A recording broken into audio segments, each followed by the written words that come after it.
Мене звати Маргарита Мурадова, я стиліст, персональний стиліст, співзасновниця онлайн освітньої платформи в моді Modeisme. І сьогодні ми будемо з вами говорити про тренди небанальній модній індустрії. My name is Margarita Muradova. I'm a fashion personal stylist, just a little bit of a fashion stylist as well, and I'm a co-founder of an international educational fashion platform called Modeisme. And what we're going to talk about today is specifically the non-usual, I would say, not your average fashion trends for this year and for the next year as well. Отже, сьогодні, по-перше, для чого ми всі зібралися сьогодні? Давайте скажемо. Звичайно, перед тим, як їхати на цей майстер-клас, мій чоловік Костянтин, який зараз залишився у номері, який взагалі робив цю презентацію також для вас, також співзасновник Modeisme, казав, головне, постарайтеся трішки побути в моменті і, не дивлячись на те, розуміючи те, що зараз відбувається в нашій країні, постарайтеся трішки хоча б змогти насолодитися моментом. Тому що головне, що ми можемо зараз робити, це жити і не зупиняти наше життя. Тому, звичайно, ми розуміємо, з якою метою ми тут зібралися, але одночасово можемо присвятити трішки часу собі та трішки часу тій темі, яка нас усіх об'єднує, а це мода. Так?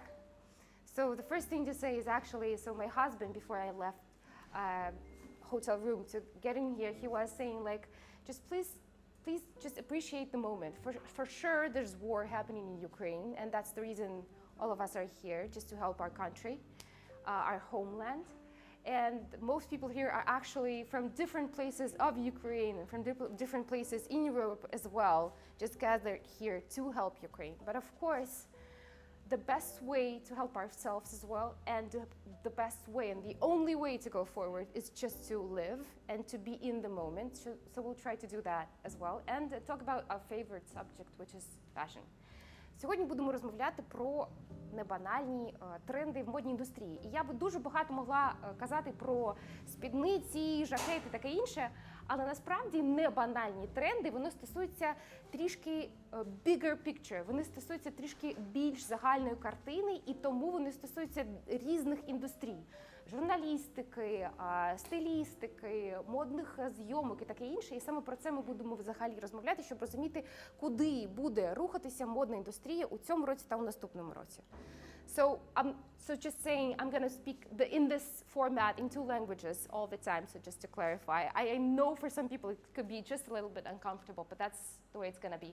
So what we're going to talk about now is just a bigger picture regarding fashion trends. These are not skirts, they're lengths, pants, etc. It's more about what's going to happen in the fashion world in the 2022 and 2023. On the bigger picture, on the bigger scale, what's it going to be for fashion journalism, for fashion shootings, for fashion brands, what's going to turn them on, what's going to make them excited about fashion, what they're going to produce, what they're going to be inspired by or pressured by as well. Тож, можемо починати. Будемо, по-перше, розмовляти про те, що взагалі впливає на модну індустрію. І таких напрямків не так багато. І іноді вам, здається, може здаватися, що на модну індустрію впливає, наприклад, дизайнер, його думка, його натхнення. Він просто сидів, подивився на щось і настільки надихнувся, що зробив якийсь витвір і зробив колекцію. Насправді, якщо це взагалі масштабний модний бренд, спочатку все йде від bigger picture, від якоїсь події у світі, від соціального тиску також, а потім йде до моди, фільтрується до того, що ми бачимо на показі. Тому не все настільки звично, як нам здається, не все настільки просто. Перше, що взагалі надихає модні бренди, і надихає кожного року, і це треба розуміти, тому що саме так, насправді, дуже політично, наскільки дивно це не здавалося б, складається мода. Мода ніколи не була аполітичною. I'm just saying that fashion was never non-political. Fashion was always about politics. And if we're talking about, for example, Chanel was always about politics, and Coco Chanel was always involved in politics. And what we've seen through the history of fashion is that politics is always working together with fashion, and fashion is always showing something about what's happening in the world. So when someone's saying they're apolitical because they work in fashion, that's not exactly true to the source. Отже, події у світі і те, що впливає на модну індустрію, політика, соціальні події тощо. Далі у нас є така формула модний маятник, і ми про нього зараз поговоримо, і модний цикл. І все це у комбінації дає модні тренди. So, what's happening in fashion? What's influencing fashion? So there's a simple formula over here. Can you actually see the presentation? Just let me know if I need to move. I can do that for sure. Is that okay for the camera? Perfect. So what's happening in fashion is a formula of a couple of things, not actually a couple, just a triple of things.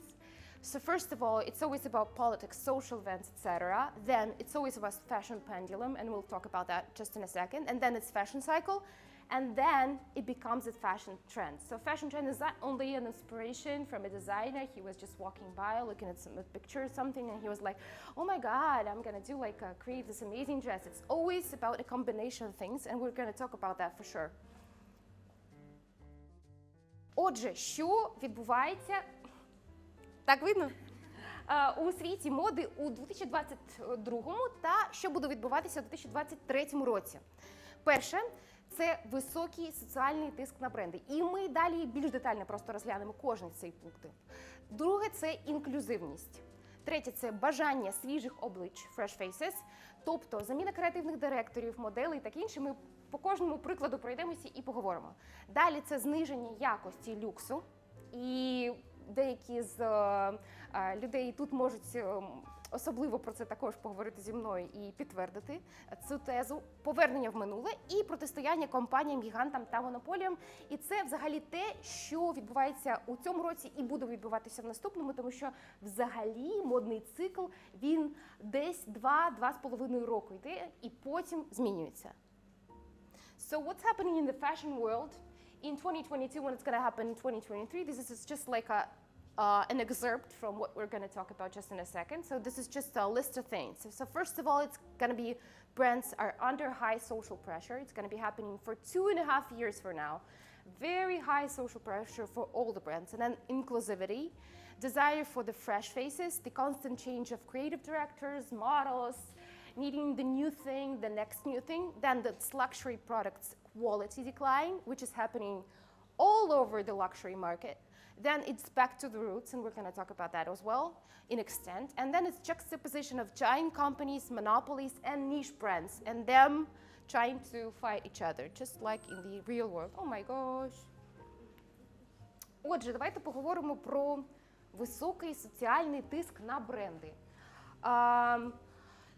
Як ви взагалі собі у модній сфері зараз розумієте його і як він маніфестується? So we're talking about high social pressure for brands at the moment. So one of the examples that was just given to us is actually an amazing example of a very high social pressure and a very bad marketing and timing, of course.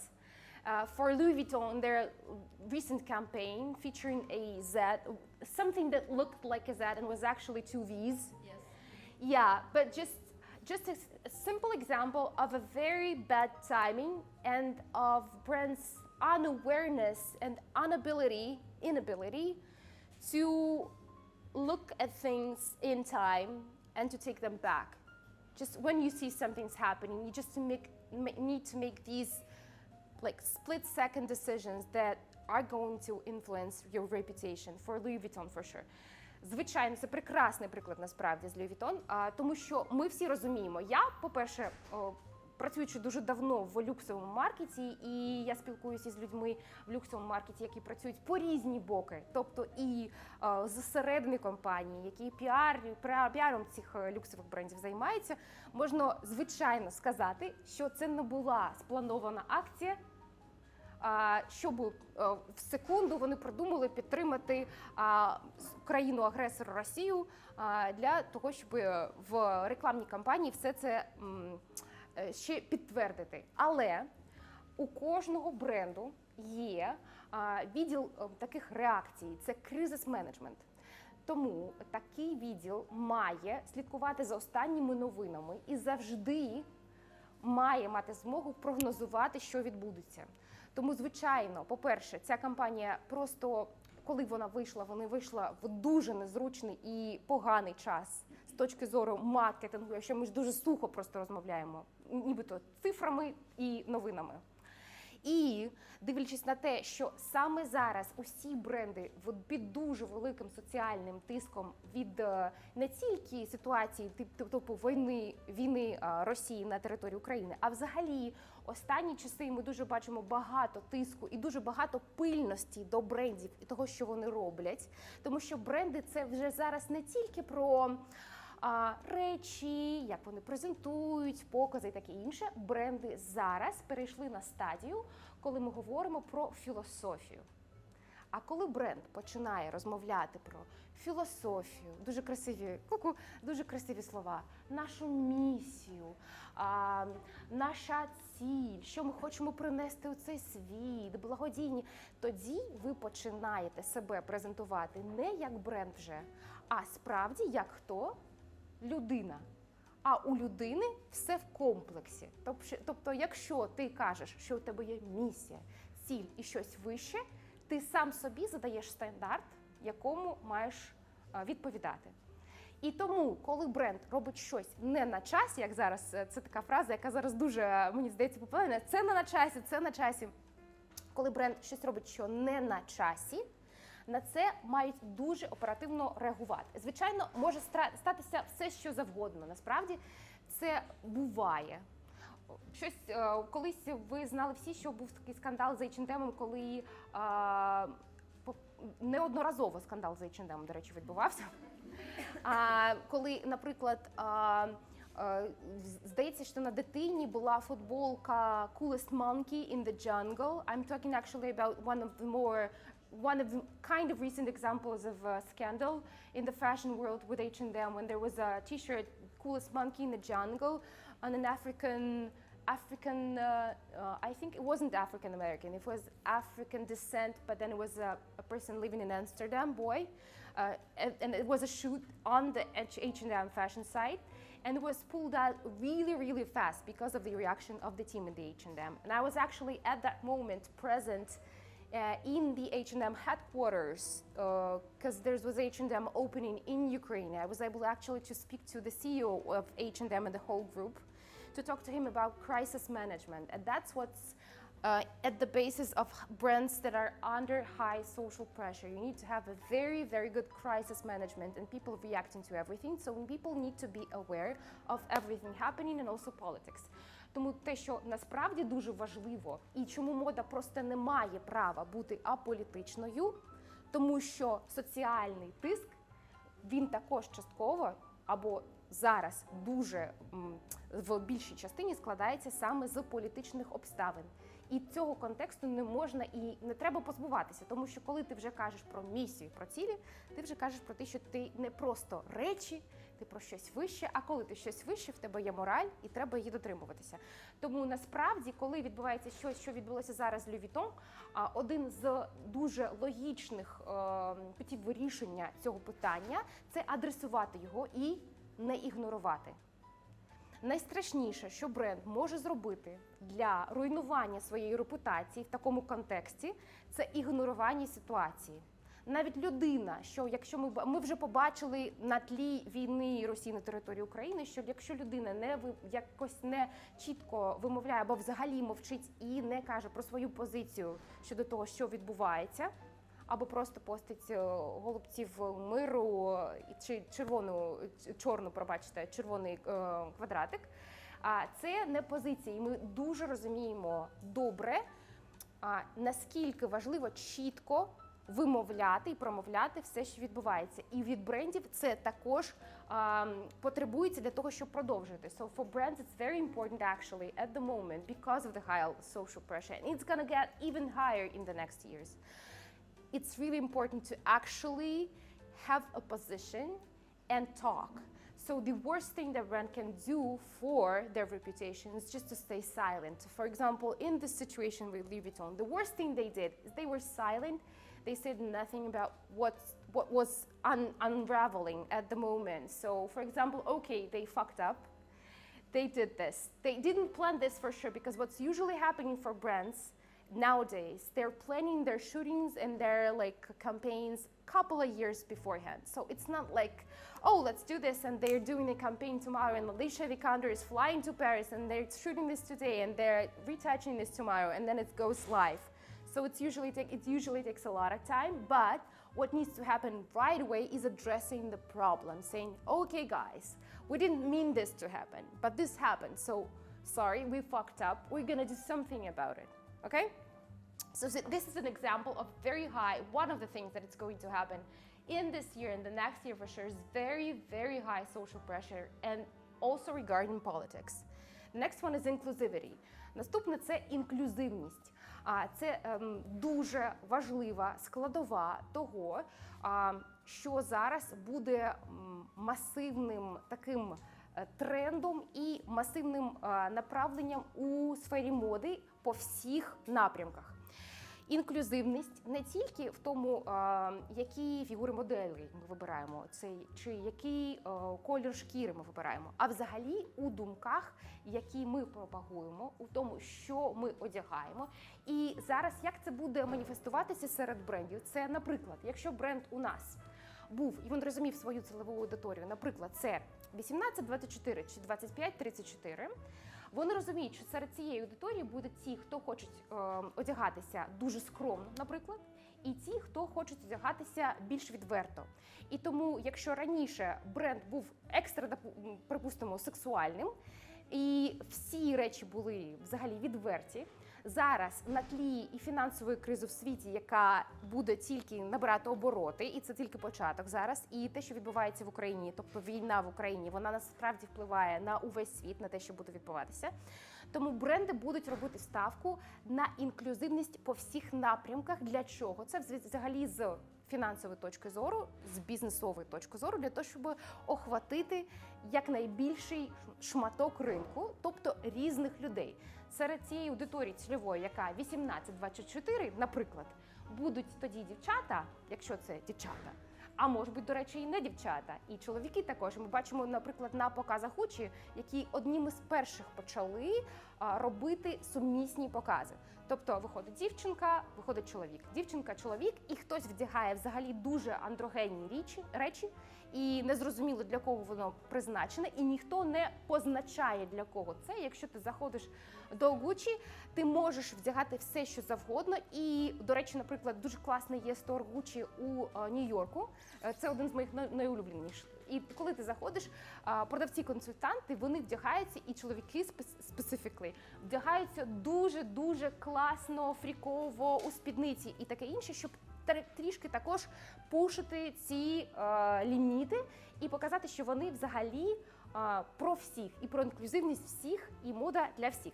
So we're talking about inclusivity here. It's not specifically and only about race of the models, their figures, their body types, etc. It's about actually including more people in your core audience. And from business point of view, this is what's happening specifically for brands to gain more audience, more financial gain from this, because you include more people. For example, when the brand is more sexual, like I would say like Jacques Muse. So you would see in the next collections, their next like fall, winter, etc. and then spring, summer, they're gonna get more. Usually their stuff is very, and I'd say very intriguing and revealing. But what's gonna happen, and you will see this for sure, they're gonna have more closed up stuff. Something for different audiences, something for someone who's dressing very modestly, and for someone also who's dressing very sexy lifestyle, in a very sexy lifestyle way. Наступне. І зараз ми розмовляємо насправді, по-перше, про такі загальні тренди, а потім ми підемо десь глибше, і якщо у вас виникають питання, ви, звичайно, можете їх ставити. Бажання свіжих облич. Дуже такий масштабний тренд. Ви можете це бачити, по-перше, не тільки це через інклюзивність. Наприклад, коли ви бачите нові кампейни, нові покази, якщо ви подивитися на кількість, наприклад, просто дуже простий приклад, моделей plus size у останніх колекціях, на показах specifically, і коли кількість моделей plus size на показі, ну, не будемо брати Dolce Gabbana, тому що насправді Dolce Gabbana, вони дуже давно, саме з точки зору фігури інклюзивні, тому що їх core audience завжди були дуже багато дівчаток plus size. Будемо брати, наприклад, бренд Коперні. Бренд, до речі, французький. І бренд, який дуже-дуже revealing, тобто дуже багато шкіри, дуже багато сексу, таке інше. Ми будемо бачити дуже добре, що насправді відбувається, що цей бренд, який спочатку брав моделей XS, XXS і таке інше, в останніх колекціях в них вже є Paloma Cesar, модель plus size дуже відома, дуже-дуже відома, і багато інших plus size моделей, які ходять з різного етнічного бекграунду.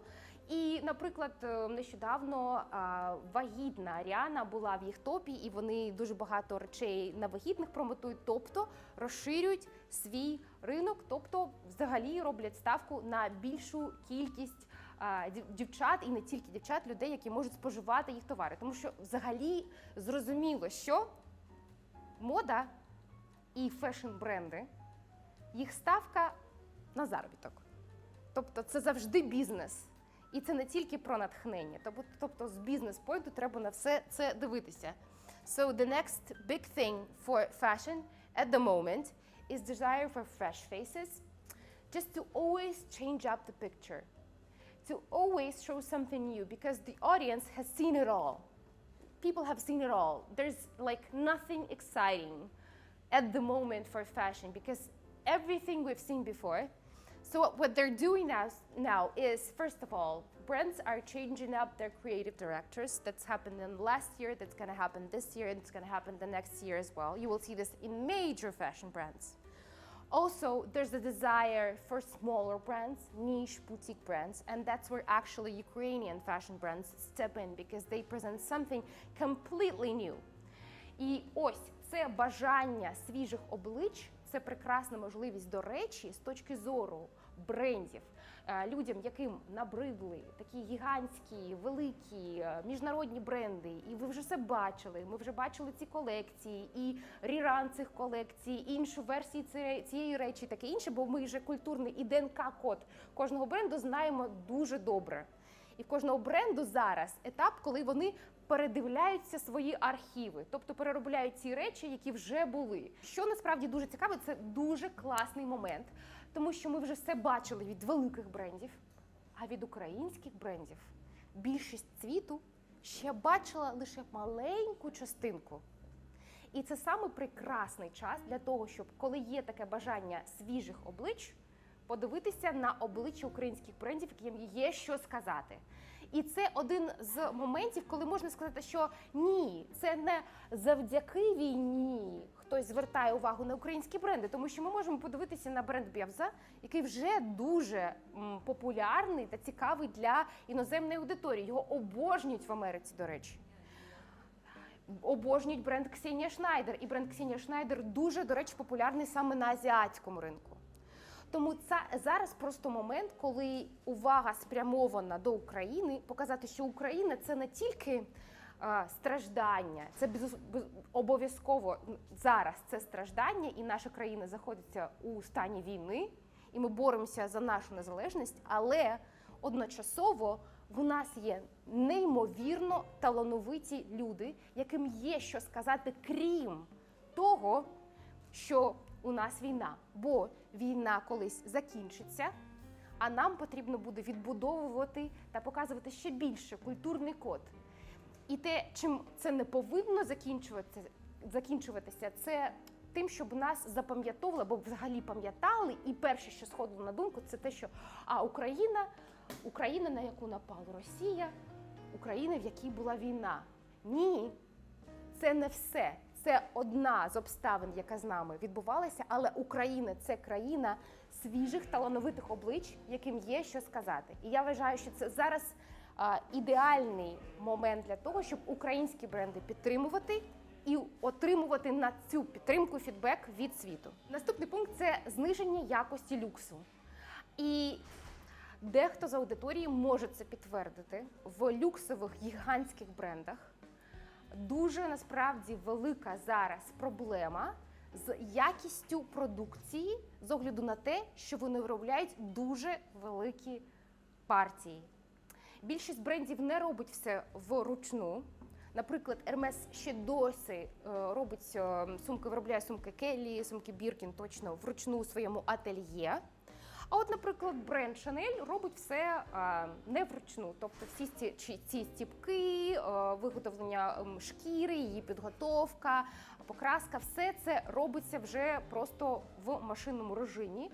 І з огляду на кількості речей, які виробляються, тому що є дуже великий попит, звичайно, на люкс досі, якість знижується. І це дуже відображається на ринку модної індустрії. So we're talking about the quality of luxury fashion products, which has declined completely in the recent years, and it's going to keep declining in the future years because there's a lot of requests for luxury fashion, and there's a lot of people wanting it, but there's not so much of a production of that can keep up with that. So something needs to go, and the quality is the first thing to go for sure in here.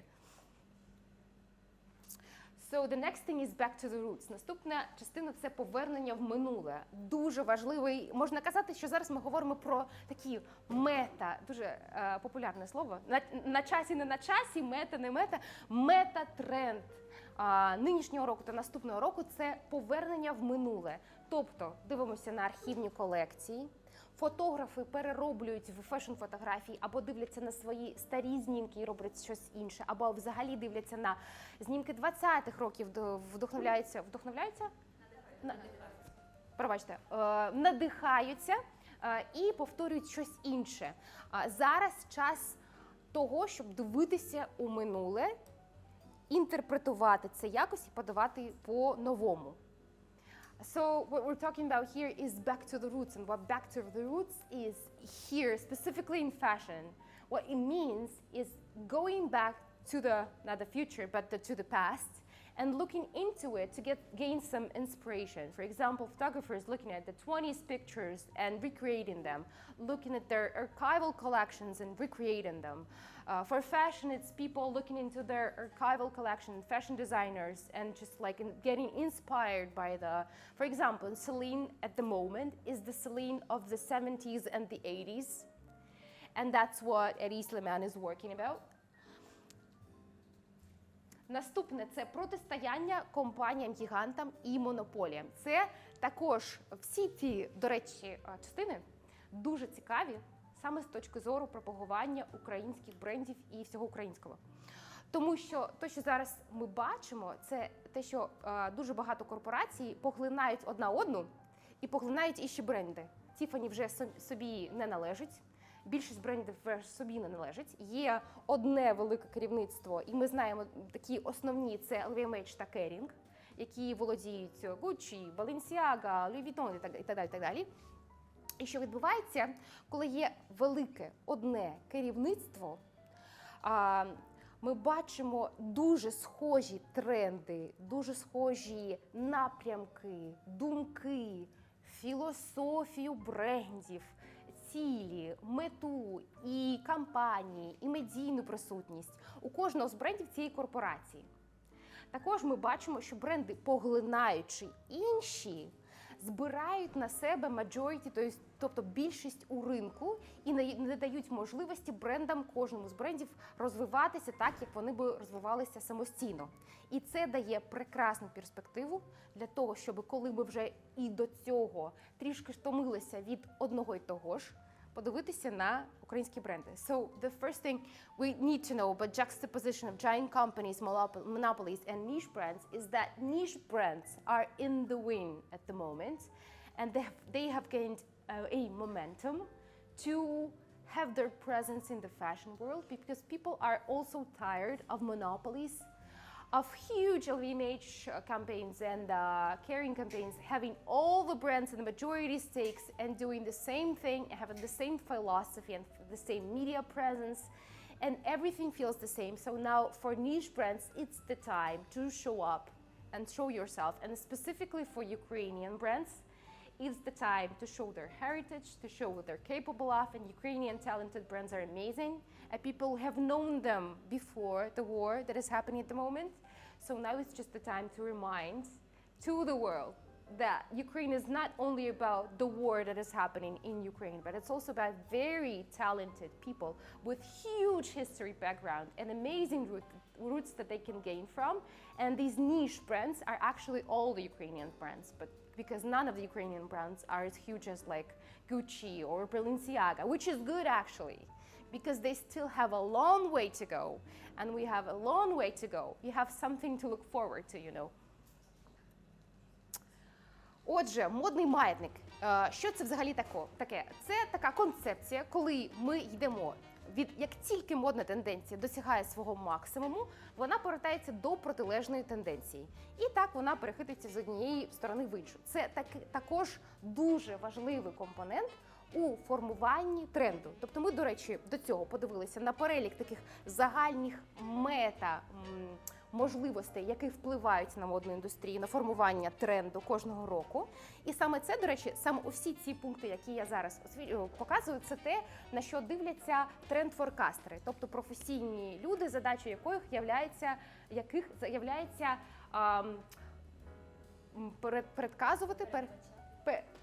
передбачати, що буде модним у наступних роках. І це один з дуже важливих моментів, тому що коли ми дивимося на 70-ті, ми розуміємо, що 70-ті і якийсь цикл модний проходить, і коли 70-ті і їх популярність закінчиться, вона, до речі, у цьому році, в кінці цього року закінчиться, і 70-ті, і флеєр джинс, і все це трішки відійде, і потім буде чекати свого повернення. І все повертається на свою попередню позицію через декілька років. So the fashion pendulum we're talking about, this is the next component of creating the fashion trend. And this is one of the things that fashion forecasters use just to understand fashion and just to analyze what's happening in the fashion and predict what's going to happen in the next couple of years. So once a fashion trend, for example, 70s reaches its maximum, it goes back to the opposite and then it's swinging from one extreme to the other. And it usually takes a couple of years. And sometimes for huge trends, for example, like huge dad sneakers or like comfy sneakers, it takes more years because these trends are more comfortable and people love them more. That's the reason, for example, when we're talking about fashion sneakers and dad sneakers, it's not like 2 years, it's 5 to 7 years.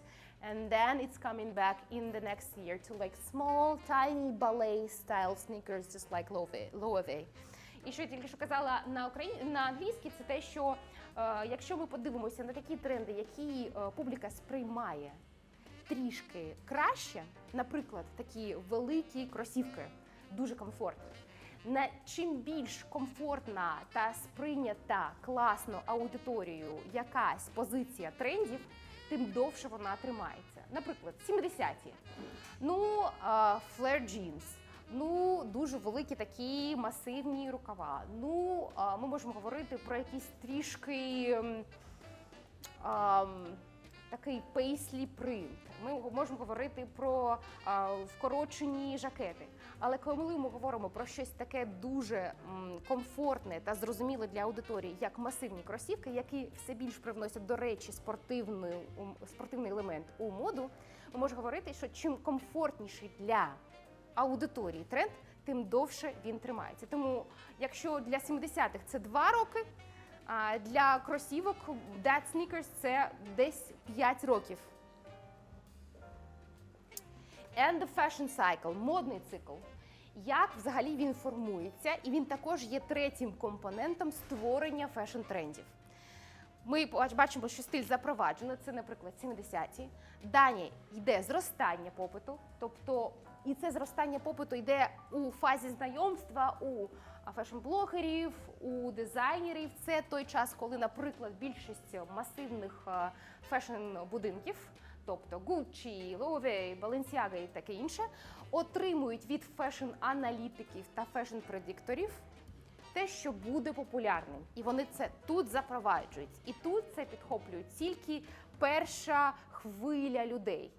Тренд такі тренд-запровадники, фешн-блогери, фешн-журналісти, таке інше. Потім йде зростання попиту, і перші речі з'являються у люксових колекціях. Потім вони у пік популярності з'являються у мас-маркету. І тут вони вже на зниженні попиту відходять від мас-маркету, і ті фази відторгнення – це, до речі, фаза відторгнення – це дуже цікава фаза, коли саме на цій фазі відторгнення хто спочатку казав, що це просто незрозуміло, як носити, саме на фазі відторгнення дуже багато хто починає, наприклад, носити dead sneakers, коли ніхто вже не носить. І якщо говорити на прикладах, то Balenciaga XXS, які вже зараз не настільки популярні і взагалі не настільки покупаються у бренді, не настільки купляються у бренді, як в перший рік, 100%. Що можна сказати, що зараз є такі fashion-freaks, які відстежують оцю фазу відторгнення і йдуть в Balenciaga і купляють XXS саме тоді, коли їх вже ніхто не носить.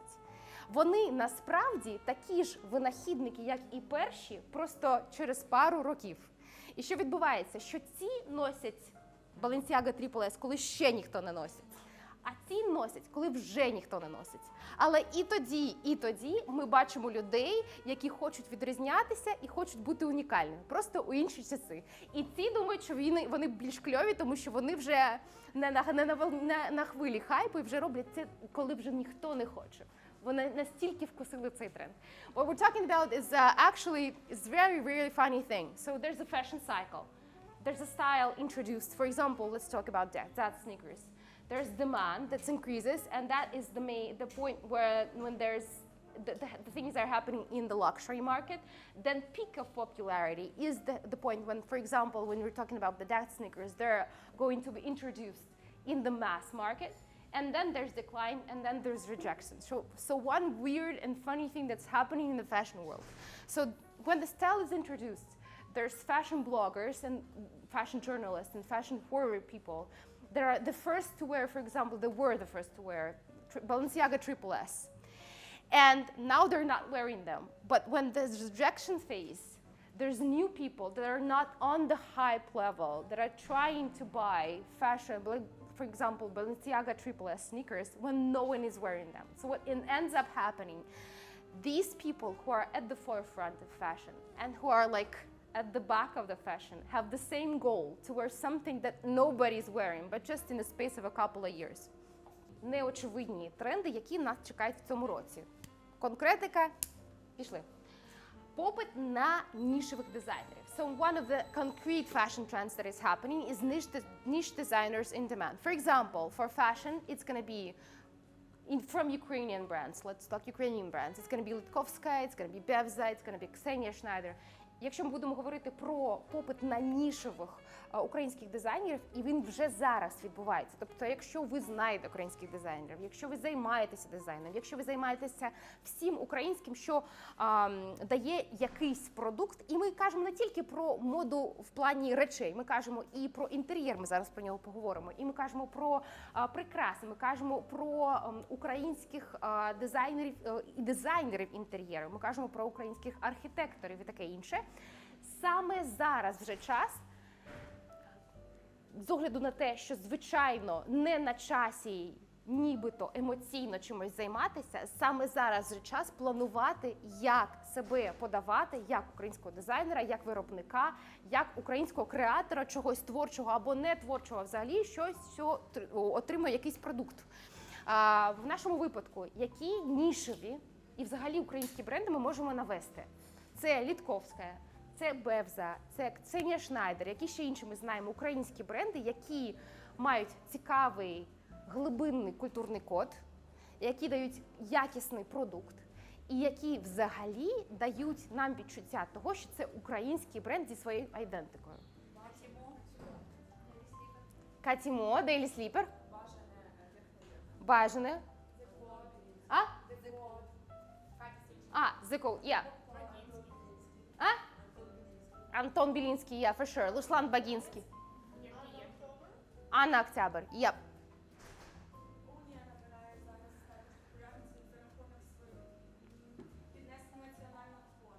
Звичайно. І якщо ми подивимося на більшість цих брендів, Коли ти дивишся на бренд, і що тобі взагалі каже про те, що цей бренд буде популярним? Про те, що цей бренд, на нього будуть звертати увагу не тільки локально і декілька місяців з точки зору fresh face, а дуже багато часу. Або взагалі завжди. І чим далі, тим більше. У бренду має бути своє identity, тобто своє ДНК. Якщо ти дивишся на бренд і можеш собі уявити, кого ти бачиш, хто може це вдягати, хто вона, ця дівчина, яка вдягає Анна Октобер, хто вона, ця дівчина, яка вдягає Бевза, хто та людина, яка для себе придбає гуня і буде вдягати чи щось для дому купить. Це один з факторів, який чітко тобі скаже, що це той бренд, який буде дуже популярним. Тому що бренд про щось каже, і в бренда спочатку має бути філософія і ідея, а потім вже маніфестація в продукті.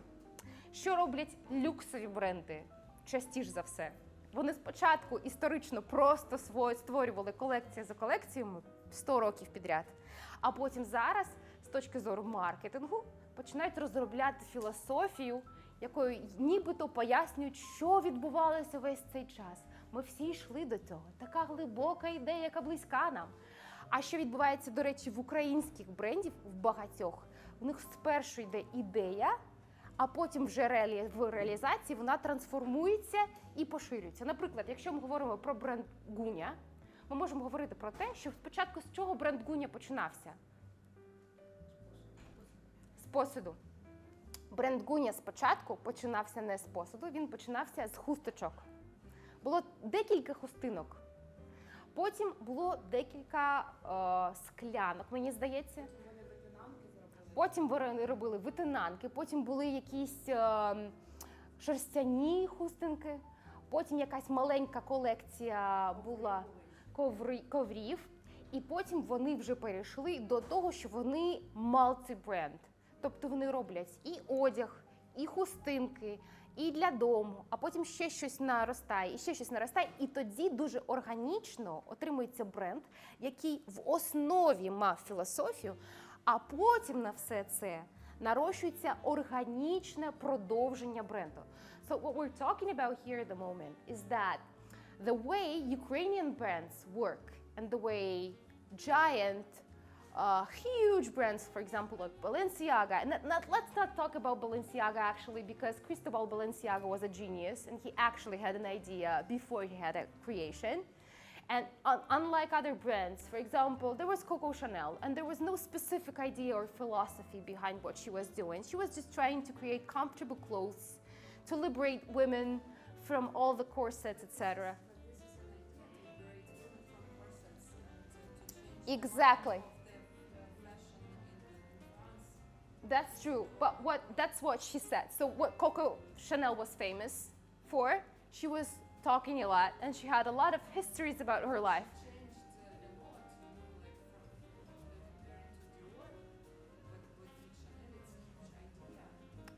Yeah, but those are just different ideas. So what ended up happening, she was actually just inspired. She was actually just tired of writing. She was writing in a corset. She loved riding horses. So to do it, she just tried to create clothes that were comfortable for riding. She didn't like riding in a skirt, so she tried to create something that would be better for that. And there was a jersey skirt, and where jersey came from actually is from her boy, the one that the bag is also named for, her lover, the love of her life. And what ended up happening, she just saw him undressing, and men were wearing jersey t-shirts and like long sleeves under their shirts. And it was a stretchy material, and women didn't wear that at all. So she was inspired by that because it was a cheap material, it was easy to work with, and that's where all the jackets, all the blazers, all the skirt came from. And then after that, there was an idea of liberating women that was kind of, you know, a story over what she did. Just like a lot of the things about Coco Chanel, because first of all, the thing that happened, and then there was a story to kind of explain what happened. And actually she was not the first to create something that is not a corset-like. So even though people talk about Coco Chanel As the creator of the comfortable fashion for women, she was not the first to do that. But she was the first to tell that she was the first to do that, if that explains what I'm saying. До речі, що ми зараз... всі зрозуміли, про що ми зараз говорили, чи треба повторити на українській?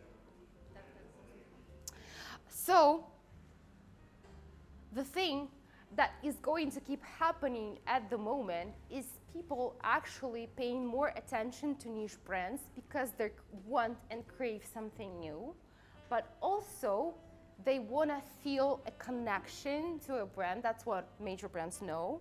But a connection to a brand is not only about a philosophy that is laid like a layer cake onto something that's already happened, but it's more about the core of the brand. Наступне, про що ми поговоримо, це футуризм. Дуже конкретний тренд, який буде у моді у всіх напрямках. І ми його вже можемо бачити на показах. Наприклад, бренд Коперні, який, я думаю, що багато з вас, хто знає, це французький бренд, дуже такий цікавий. Він зараз більшість своїх колекцій базує на стилю футуризм. Тобто незвичні матеріали, в незвичній формі, в незвичній такій подачі. І взагалі футуризм в моді, він репрезентований, як, якщо ви дивились якийсь Star Trek чи Зоряні війни, ви бачили людей у дуже обтягуючих вбраннях, дуже комфортних.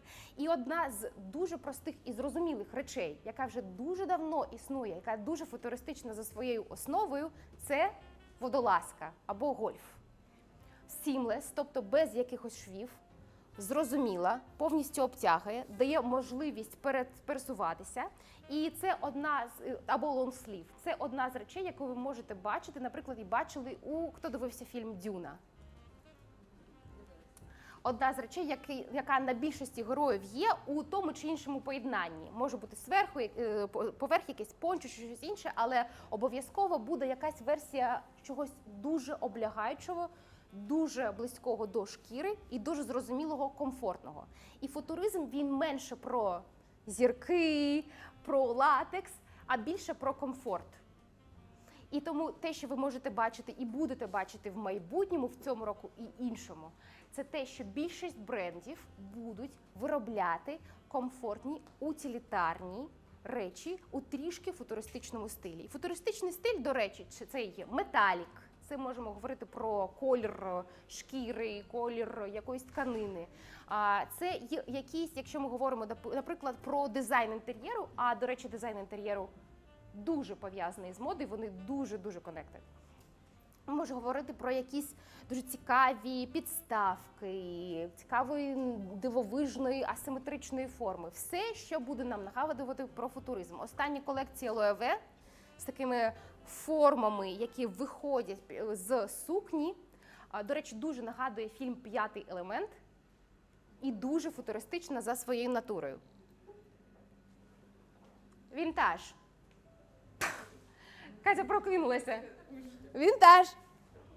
Вінтаж дуже популярний, буде набирати оберти і буде набирати популярність. У моді репрезентується натхненням існуючих колекцій. Будуть дуже популярні всі ресейл-маркети. І вінтаж, до речі, в Україні. Що можна назвати вінтажем в Україні? What can we call, so vintage is going to be one of the major trends for this year and the next year. So what can we call vintage for Ukraine? Like a native vintage thing? Вишиванка. Окрім тебе. So one of the things that is going to be happening in the fashion world actually is not only vyshivanka being popular, because we already know that for sure. Vyshivanka has been popular for 6 to 7 years now, and one of the designers that did that, one of the first designers that actually spread vyshivanka around the world was Vitakin, one of the most famous ones and one of the luxury ones, just to stay clear.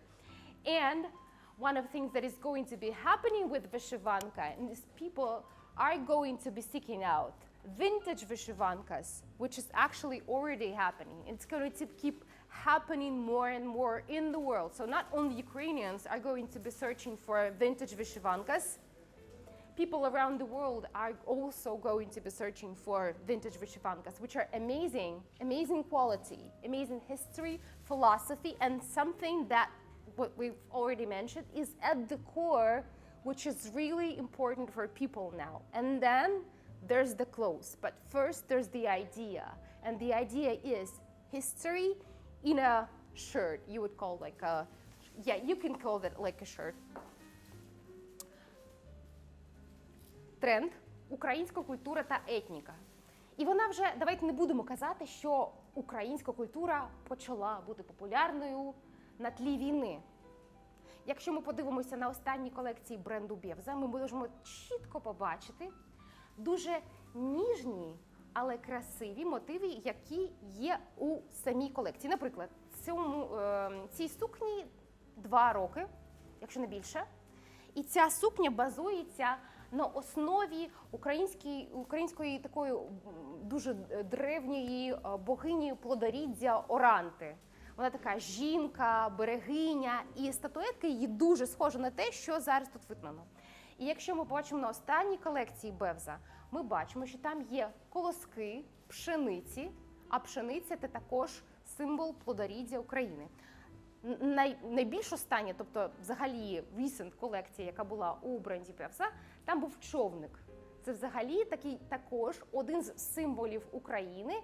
І такий орігамі човник, який діти ліпили. І човник багато дуже в гончарстві, ми можемо його побачити. Якщо ви заходите до якогось музею, ви точно побачите човники у різній інтерпретації. І човник тут був човник надії, до речі, дуже доречно в нинішній ситуації. Тому українські мотиви, вони вже давно були в брендах. І бренду не потрібно, знову до цього повертаємось, штучно вигадувати щось, щоб ми зрозуміли, що код українськості є в цьому бренді. Він вже там є. І такі бренди, про які ми можемо говорити, давайте ви будете також доповнювати. Це Бевза, це Етнодім, бренд, я би сказала так, ви можете мене поправити, але це такий мас-маркет українського етнічного одягу. Тому що, звичайно, там не вручну все вишивається, тому у нас прайс мас-маркету, але якість добра. І це також бренд з вишиванками, з вишитими сукнями, сорочками для чоловіків та інше. Та це бренд Вітакін, це взагалі виключно ручна праця. Які ще бренди ми можемо згадати, які мають українську нотку у своєму ДНК? Юлія Магдич, Джул. So we're talking about, actually, what we're talking about at the moment is brands that have Ukrainian roots and Ukrainian ethnic roots in their manifestation in the clothes. So Jewel actually is an amazing example because it's not that obvious. When we're talking about Vitakin, of course, we're talking, by the way, I keep looking at your Vyshivanka and it's just amazing, just saying. So Vitakin is an amazing brand that does Vyshivankas, that's been doing Vyshivankas for, you know, for the century, I would say, for a lot of time, and people know about her. And she's represented on Matches Fashion and other luxury sites and retailers. People know about her for sure. What's not so obvious, we're talking about not that obvious of a fashion trend. We're talking about a Ukrainian mass market brand that's called Jewel. Actually, it's called Jewel because the founder is Yulia, a friend of mine, not to the point, but actually. And the thing is, what they do is not that obvious. They're doing sweatshirts and sweatpants and t-shirts. But for example, they had an amazing collection with a brand that's called Ukrainian Fox. And Ukrainian Fox is a brand that explores Ukrainian roots and Ukrainian history and ethnic history. And what they did, which is really cool, and actually it's available online at the moment in small quantities, but anyway, they took some very famous Ukrainian songs. They've translated them specifically in English, just the way it goes, for example, when you go into iTunes and you listen to the song and you see the translation for the song and you see it in English and it looks and sounds funny. That's the way it goes. For example, what kind of words there were? Galia carries water. There's a very famous song, Nese Galia vodu, and that's Galia carries water, which makes no sense, but anyways. So they've printed these words, these sentences from these songs, very popular folk Ukrainian songs, on t-shirts, and they're selling them.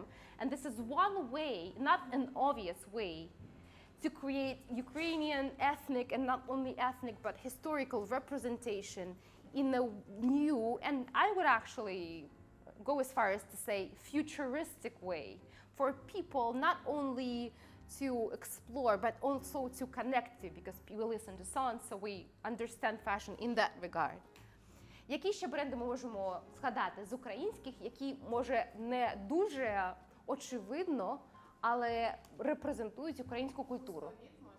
Пустовід, звичайно. Лютики. Просто прекрасний, дуже класний бренд. До речі, дуже нішовий. We're talking about Лютики бренд, which is actually a jewelry, a fine jewelry brand.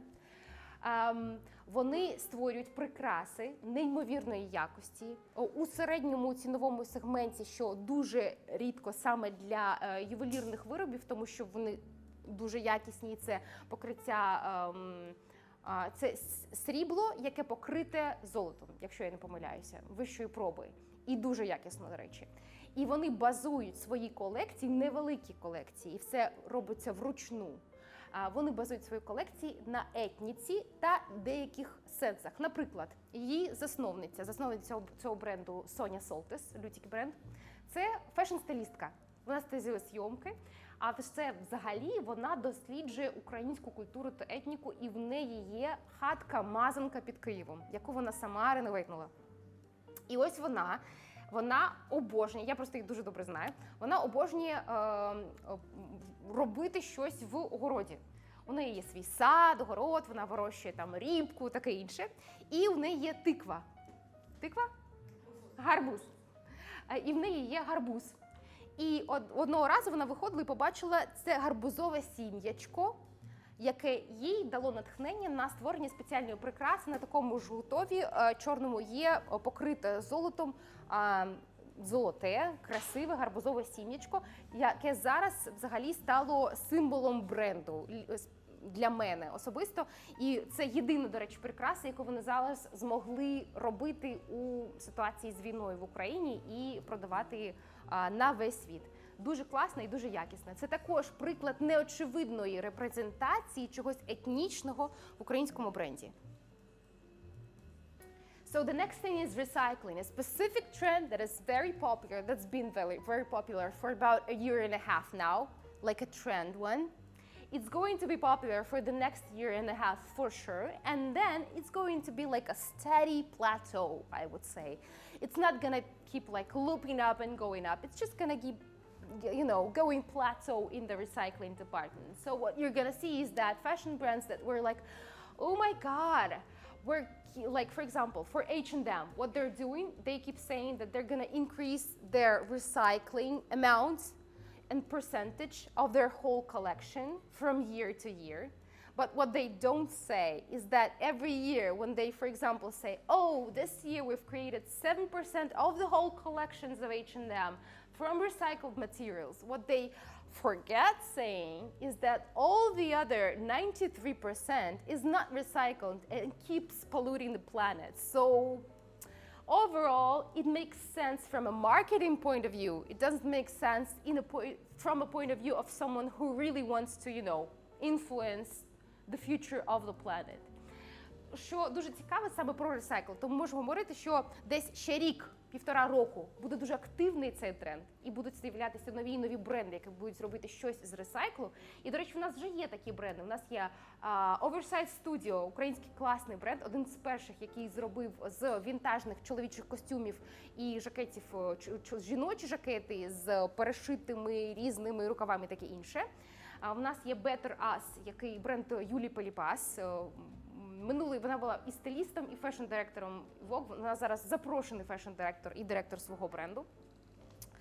Але що буде траплятися, з часом цей тренд війде у стадію плато, коли ми вже трішки втомилися чути про ресайкл. Всі вже зрозуміють, наскільки це важливо.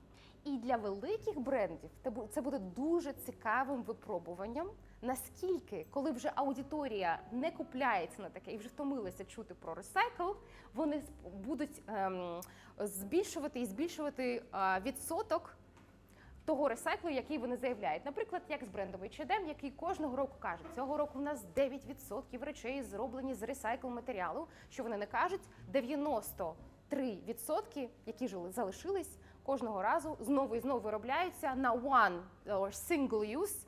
Вони не дуже частіше за все якісні, тому викидаються, і це повторюється що з року в рік. Тому насправді, якщо полишити філософію і таке інше, якщо просто подивитися на сухі факти, вони, наприклад, продовжують забрудняти планету з точки зору того, про що вони заявляють. Ось через 1,5 року подивимося, наскільки вони будуть продовжувати збільшувати згідно свого плану цей recycle-сегмент. So one of the things that is going to be very, very popular, it's been happening in the last year, this year, is going to be increased by a mile the next year, is cross-brand collabs. One of the famous cross-brand collabs among the major brands of actually one single mono fashion group that's happened this year? Gucci, Balenciaga, exactly. So yeah, so actually I would say that didn't add much of a buzz.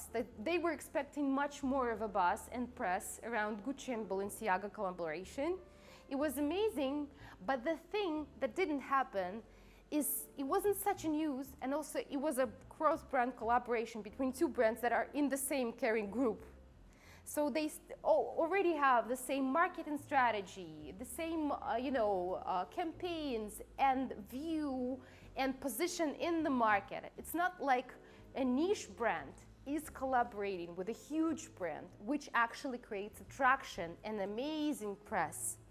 Наприклад, бренд, про який ми можемо казати, який був дуже-дуже популярний, і колаборація, яка була дуже-дуже цікава, це New Balance, великий мас-маркет бренд взуття, спортивного взуття, та бренд, який багато хто ще не знає, це нішевий, нью-йоркський, маленький, спершу взагалі чоловічий бренд Aimé Leon Dore. І їх колаборація, по-перше, вивела бренд Aimé Leon Dore на інший рівень, коли про них дізналися по всьому світу. Про них і досі знали, наприклад, Костянтин, мій чоловік, він вже купляв бренд, тоді ще ніхто не знав, він його знайшов просто рандомно у Нью-Йорці. І що трапилося, колаборація з таким нішевим брендом стала корисна не тільки для Aimé Leon Dore, що зрозуміло і логічно, так?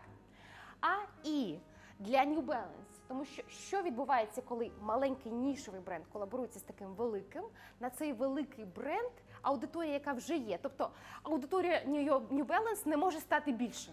Вона вже є, так? І аудиторія вже втомилася від того, що є, так? То припустимо.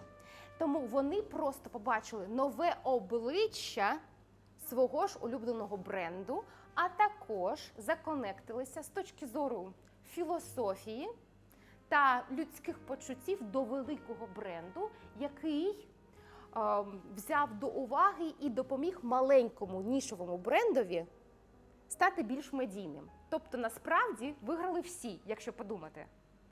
One of the brands also, one of the interesting collaborations in that regard, I wouldn't say that these two brands are actually huge, like one of them are niche and one of them is like huge. I would say Skims and Fendi.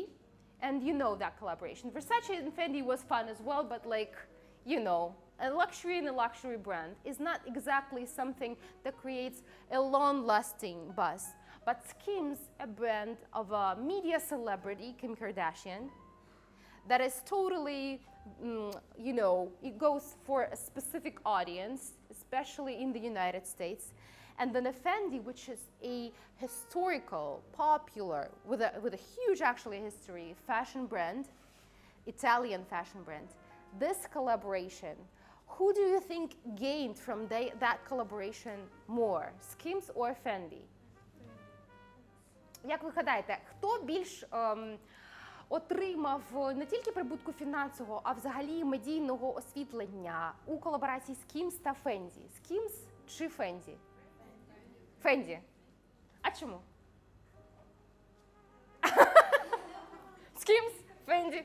Насправді, більш від цієї колаборації, від колаборації Skims та Fendi, з точки зору фінансового прибутку, загейнили Skims, з точки зору медійного, загейнили Фенді. Тому що Фенді, як великий бренд, нібито спустилися до Skims, бренду селебриті, але все ще не люксового бренду, і сказали, приходьте до нас, ми з вами щось зробимо. Тобто, з точки зору Фенді, вони зробили все правильно, тому що вони дали новий подих, нову хвилю своєму бренду та аудиторії, яка також частково прийшла, нова, зацікавлена, яка любить Skims і, мабуть, вагалася, щоб такого люксового купити, і вона зараз розуміє, що може купити щось у Фенді. А аудиторія Skims, тобто, взагалі, фаундери Skims, Кім Кардашіан та її колаборанти, вони загейнили фінансово та отримали деяку репутацію. Тому що якщо ти бренд, заснований медійною публічною людиною, there's only so much you can go, there's only so much you can do. Але якщо тобі дають і нібито зичать статус люксовості бренд Фенді, вони вже, навіть коли вони його забирають з вашої колаборації, він трішки залишається неначе аромат. Коли ти його бризкаєш на тіло, він дуже швидко вивітрюється, коли на волосся, то він довше тримається. Це щось дуже схоже. So, who gained actually from Skims and Fendi collaboration more? Both of them gained. But Fendi gained more traction and more, in the media sphere, more valuable. It became more, people who love Fendi became more affectionate about the brand because they've collaborated with a kind of a mass market media brand. But Skims financially gained, of course, more. So the next thing we're going to talk about, for sure, one of the key trends, and it's actually, sometimes when you talk about a trend, it's something that's going to come and go, and hopefully, size inclusivity is not a trend, it's just people and brands opening their eyes to the fact that all the women and men are like different, they have different figures and sizes and skin colors and ethnicity and etc. And specifically here we're talking about size inclusivity.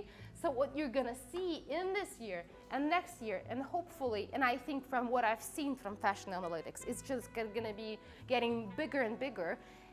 Literally, all the things, all the clothes, especially in the fashion market, which was lagging with the size inclusivity, especially some of the French brands actually, like Saint Laurent and Celine actually, they've been doing a lot of the XXX extra small stuff, but none of the extra large stuff.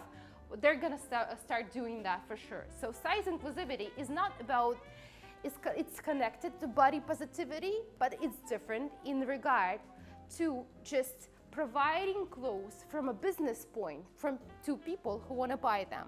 So it's not only about philosophy, it's also about business. So from all the standpoints, it's actually a really reasonable thing to do. Тому інклюзивність у одягу, вона має в цьому і наступному році ставати все більшою і більшою, і буде ставати все більшою і більшою. І це не тільки тренд, це взагалі якась адекватність, яка з'являється у брендів, які починають розуміти, що взагалі люди всі різні, і люди з бізнесової точки зору, з фінансової точки зору, є різні, які можуть собі дозволити, наприклад, люксовий сегмент. І не тільки, вони не всі розміру екстра small, і вони не всі зросту 1,80 м, і не всі носять підбори. Тому інклюзивність у одягу буде йти таким шляхом. Ми будемо бачити все менше брендів окремо для звичайних людей, а окремо plus-size brands, which is kind of, ridiculous. А ми будемо бачити один бренд, що взагалі потрібно було вже дуже давно зробити, який робить розмірну лінійку від найменшого до, найможливо, найбільшого. І це одна і та ж річ, не різні річі для різних розмірів. Тому що, насправді, будь-який тип фігури і будь-яку фігуру можна одягати класно. І єдине, що потрібно, це розуміння правильного розподілення пропорцій. коли ти, наприклад, як стиліст це бачиш, ти можеш вдягнути будь-яку фігуру в одяг, і це буде дуже стильно, дуже красиво і дуже збалансовано з точки зору пропорцій. Коли є пропорції в одязі і пропорції в тому, як ми стилізуємо людину, будь-який розмір буде виглядати класно і красиво і збалансовано. Тому найбільше, що зараз було дуже великою проблемою, також в люксовому сегменті, якщо ви стиліст і у вас були клієнти в люксовому сегменті, або якщо ви шопер і у вас були клієнти в люксовому сегменті, і ці клієнти були plus size, more than extra large, for example, було дуже-дуже складно знайти щось, якщо ви йдете тут по Парижу і йдете по якась там Авеню Монтан чи черега Гуччі, Баленсіага і інші бренди, ви заходите і в більшості речей ви можете не знайти просто базових джинсів, базового жакету, навіть просто якогось пальто, тренчу. Єдине, що ви могли взагалі придбати в більшості випадків, це аксесуари. І тому те, що будуть бренди робити, коли вони вже зараз зрозуміли, що є різні клієнти з різними розмірами, які хочуть стильно і можуть вдягатися, і це все дуже класно на них виглядає. По-перше, вони це роблять з декількох стендпойнтів. Вони це показують, тобто вони збільшили репрезентацію на показах. And what you can see with regard to size inclusivity is not only brands producing more sizes in different scales from that way to the other way. They're also showing that they have that, because if you don't show that you have, you know, body inclusive brands or body inclusive sizing line, how do people know that? And for example, if you're Saint Laurent, which is a brand famous for very, very small sizing, extra small sizing, I would say literally, one way people know about you is they know, for example, plus size, people of a plus size figure know for sure that they have nothing except for the accessories to find in your brand. So the first thing you need to do is show them that you have a representation in that regard, so that the person knows that they can go there and buy that.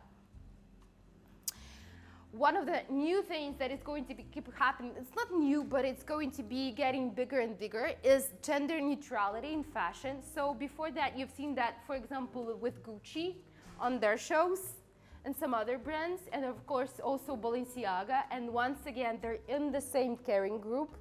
And now you see that their vision is kind of getting, you know, the same in that they had a collaboration, Gucci, Balenciaga, which is, you know, okay, let's say that. And you'll see that in smaller and niche brands, and you'll need to see that. Women can wear men's things. For example, you know, men's boxers. It's really cool, it's really cute, you know. And men can wear some stuff that is usually attributed to women. І ми будемо бачити, що взагалі на показах у маленьких брендів, у великих брендів і у маленьких в першу чергу, тому що насправді зараз буде дуже багато уваги до маленьких брендів.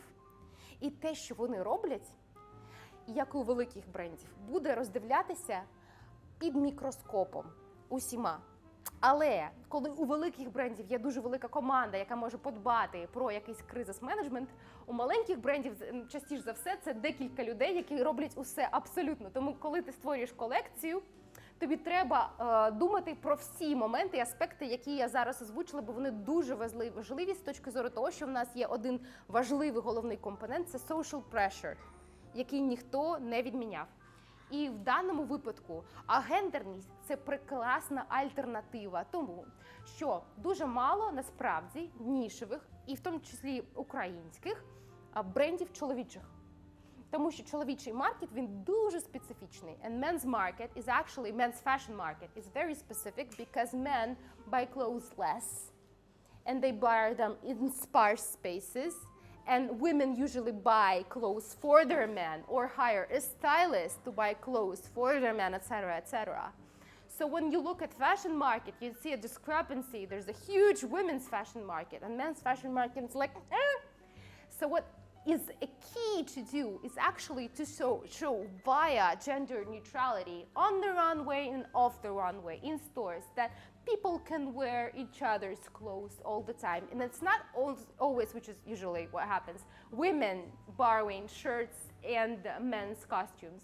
it's suits. It's also men wearing, for example, like skirt-like things over pants. Or, you know, leggings, which is not usually something that men wear outside of a gym, etc., etc. Or, for example, a silk blouse, which is usually attributed to women, but can be totally worn for men. And here in Paris, you see a lot of men wearing scarves. Most of the time, outside of, you know, France, or also Italy, men don't usually wear scarves, and they're still in some parts of the world considered a women's accessory. So one thing to do is, for example, on the runway, on the styling, via fashion shoots, showing that scarves are amazing and men can wear them, and all the things actually are created by people, and it's just a concept. So you can, like, people can change the concept because they created that. They've named a silk blouse women's blouse. So they can totally redo that and name that a blouse for everyone, you know? Це було зрозуміло, чи ще перекладати на українську? Неординарний досвід споживача. So one of the new trends is actually an exciting retail experience, something that didn't happen before that because of COVID, because nobody had a retail experience. Тому що був ковід, і ритейл-експірієнсу ні в кого не було. І взагалі споживачі все звикли зараз отримувати онлайн. Але ми вже з вами згадали цей маятник, fashion pendulum. It swings back and forth. So you get tired of buying online and you go back to offline. And on and off it goes. It's the way the world works, you know. You know, you have this mood and you have a totally different mood. That's the thing that just happens naturally. Що зараз буде відбуватися для брендів, навіть нішевих, дуже, може здаватися не таким важливим, а насправді дуже важливо, наприклад, робити такі поп-ап-стори, які зараз є в Парижі, для українських брендів. Я не знаю, хто з вас вже був на цьому поп-ап-сторі Літковської, який вони організували для українських брендів. І, до речі, в когось вже є жакет з колекції Лілі Літковської. До речі, просто неймовірний український бренд, один з моїх улюблених. І що має відбуватися, це класний рітейл-експірієнс навіть для невеликої кількості людей. Тому що він буде поєднуватися з офлайном. Як це відбувається? Приходить одна людина, щось купляє, з нею розмовляють, пояснюють натхнення колекції, що відбувалося, що було цікаво, таке інше. Хтось просто постить це і постить, як він ходить і через призму, через очі цієї людини, яка щось постить в онлайні і показує свій фізичний експірієнс. Люди і глядачі, які на неї просто підписані, та друзі, також отримують частинку офлайн рітейл експірієнсу, який також додає до основи, тобто філософії бренду та твого емоційного конекту до бренду. І чим більше цієї емоційної зв'язки з брендом, тим більше ти насправді будеш таким постійним покупцем цього бренду, будеш розуміти і слідкувати за кожною колекцією. Якщо ти приходиш до шоуруму Бевза, який насправді невеличкий у Києві, і він частіше за by appointment. So you have to actually sign up online and text them that, you guys, I'm coming over here. And they don't usually feature their address. So you have to just wait for them to answer via direct, which is not usually really, really fast, but it happens, you know. But when you get there, there's sometimes Svetlana Bevza herself in the workroom, and she just comes over and she's like, okay, let's just nip and tuck that, etc., etc. And you get this first-hand experience, which you, for example, post online, which is translated to your audience and gets you and the audience connected emotionally to the brand. And then you just keep scrolling and scrolling for the next thing to happen for Bevza because you're emotionally more connected to the brand. Тому офлайн експірієнс дуже важливий. І з точки зору не тільки моди, а усіх, насправді, сфер, які поза модою, але її торкаються. Наприклад, б'юті. Вона якимось чином схожа на моду і пересікається з нею. У зйомках, у різних кампейнах, у житті, якщо ти вдягаєшся, мейкап також дуже важливий. Якщо ти щось обираєш, ти завжди це з точки зору одягу мечиш під мейкап. І якщо ви знаєте такий бренд, як Glossier, американський, вони дуже пильно стежать за рітейл-експірієнсом їх покупців. Тому зараз, коли вже, я б не сказала, закінчився ковід, я б сказала, що він перейшов у стадію плато, і є просто справи більш важливі для багатьох людей, ніж ковід, нібито його вже немає. Вони почали знову відкривати офлайн магазини, дуже цікаві, дуже дорогі. Щоб ви розуміли, це дуже великі витрати на відкриття кожного з цих магазинів і на стафінг, тобто на продавців-консультантів кожного з цих магазинів. Але через те, що просто одна людина приходить до магазину Glossier, і, до речі, якщо ви колись будете в vicinity, тобто в районі, де є магазин Glossier, я просто дуже рекомендую туди завітати, ви зрозумієте, що це розповсюджується як вірус у позитивному значенні, тому що ти розумієш і емоційно конектишся до бренду, до його філософії, до його основи. І, до речі, Glossier – один з брендів, в якого є спочатку філософія, і вона була через блог, який створювався, блог про natural beauty, блог про те, як за собою доглядати. І потім поверх цього, тому що в маркеті цього взагалі не було, і були тільки штучні вії, великі брови і таке інше, з'явився справжній бренд догляду та декоративної косметики – Glossier. І тому їх experience також додає до самого бренду. So for retailers and for fashion brands, even niche small brands, it's actually really important to curate that experience. It could be just for a couple of people that could post that online, but actually when something is unique and amazing, it goes viral. So you don't have to be there yourself, but you have to see that someone's experienced that. And that's a second-hand experience as well. You could call that for sure. One of the things that is going to keep happening more and more, because people get more conscious of what they consume and how much they consume, and it's gonna be getting bigger and bigger, is capsules as a brand's collection concept. So what does it mean? Is, for example, a brand doesn't just create a whole lot of things, for example, 100 of items, but they're creating 30 items that match each other and mix in the collection. So for the person, not, for example, just to waste their money, spend their money, for the consumer not to spend their money on a stylist firsthand, because they know that everything just matches with each other perfectly, which is an amazing concept. And there's a brand called Wardrobe NYC that's been doing that for a couple of years now, and they're gaining momentum at the moment. So one more thing is, for example, when you go into an offline store, when you're not a stylist, and when a person goes to an offline store, what ends up happening is people sometimes are lost about what to purchase and how does it mix with their wardrobe and how does it mix with the other items in the store. And sometimes salespeople are not stylists. They're just can consult you on the history of the brand and what's the price for this one, and can you get me an extra small, an extra large, etc. But what you do with a capsule wardrobe within the collection is you eliminate that problem, because you for sure know that whatever you purchase from that collection totally mixes with another collection. And there's a person in here who has an amazing Ukrainian brand called Article Blazers. She's looking at the back. До речі, ця людина, яка тут сидить дуже скромна, це людина, якої бренд, київський бренд Article Blazers з неймовірними жакетами та сорочками, дуже якісними.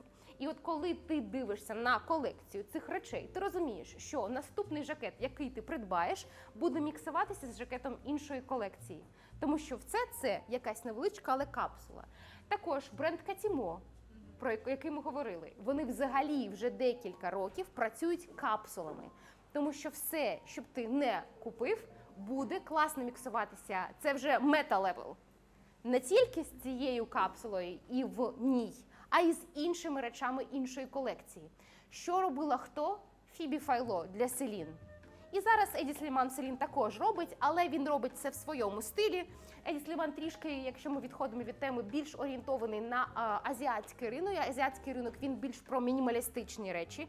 Тоді як Фібі Файло, вона була дуже європейської направленості, і весь цей оверсайз і дуже довгі речі.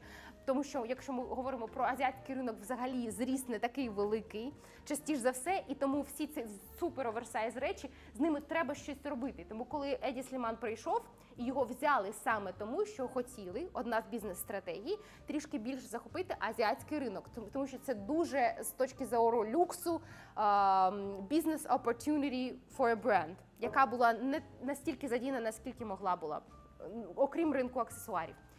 Фібі Файло робила колекції, які насправді навіть зараз класно міксуються одна з одною.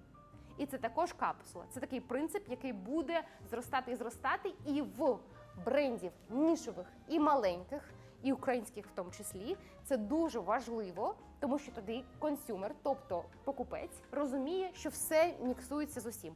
І це стосується насправді брендів сегменту різного, дотичного до моди. Тобто і дизайн інтер'єру, і меблів, і аксесуари, і все, що стосується мейкапу і таке інше. Все має міксуватися одне з одним. І, наприклад, якщо ти робиш прикраси і одна колекція міксується з іншою, ти остаточно отримуєш результат, в якому в тебе не просто купа різних речей, з якими не зрозуміло, що робити. В тебе все працює на тебе. І бренди це розуміють. І тому це буде тільки набирати обертів. Ще добрий приклад щодо аксесуарів українських. Бруа. Бруа – це колекція 2 роки тому, і вони всі поєднуються.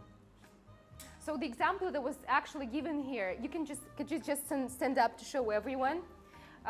So on this amazing girl, we can totally see an example of creating capsule collections, not only in fashion regarding clothes, but also regarding jewelry. Specifically here, it's a Ukrainian brand that's called Brua Jewelry, and the founder, the girl, is actually one of our students, and she's also from Lviv. And what she's done, so this collection is a recent collection.